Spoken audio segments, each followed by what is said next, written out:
Nous sommes au chapitre 11 de l'Exode, c'est un des plus courts de tout le livre. Et après les 9 premières plaies qui montraient l'impuissance des dieux égyptiens, aujourd'hui, cette 10e plaie, elle n'est pas en lien avec une divinité, une statue au ciel, mais avec Pharaon lui-même et son premier-né. Dans le monde égyptien, Pharaon et sa descendance étaient vénérés comme des dieux, étaient un objet d'adoration.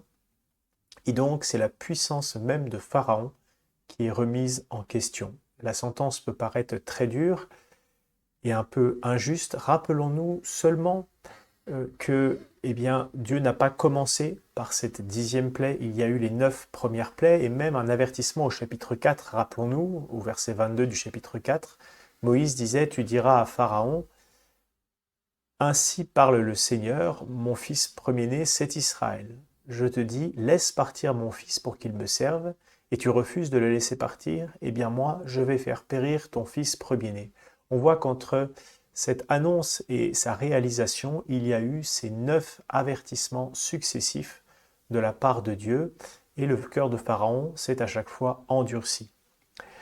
Il y a eu ces 9 occasions, et puis aussi, on voit la miséricorde de Dieu à l'œuvre, car la plaie n'est pas tout à fait du même ordre que la décision de Pharaon, qui était de faire périr tous les garçons nés de l'Égypte. Ici, il s'agit seulement du premier-né, du premier garçon qui naît.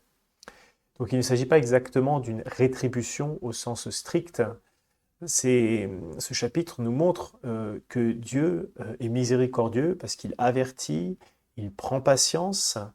Et ce chapitre nous montre aussi bien que le temps de la miséricorde et de la repentance n'est pas infini. Et c'est cela aussi qui est important à retenir, de se dire, comme on l'a fait au premier jour du carême, aujourd'hui, si vous entendez sa voix, n'endurcissez pas votre cœur. Aujourd'hui est le temps du salut, le temps de la repentance. Et donc nous pouvons le mettre à profit en faisant un bon examen de conscience. J'en mets un en description, là, juste en dessous, pour bien préparer la prochaine confession, qu'elle soit proche, aujourd'hui, demain, ou plus lointaine, si vous vous êtes confessé il n'y a pas longtemps. Je vous souhaite une très belle journée. Aujourd'hui, si vous entendez sa voix, n'endurcissez pas votre cœur, et que Dieu vous bénisse.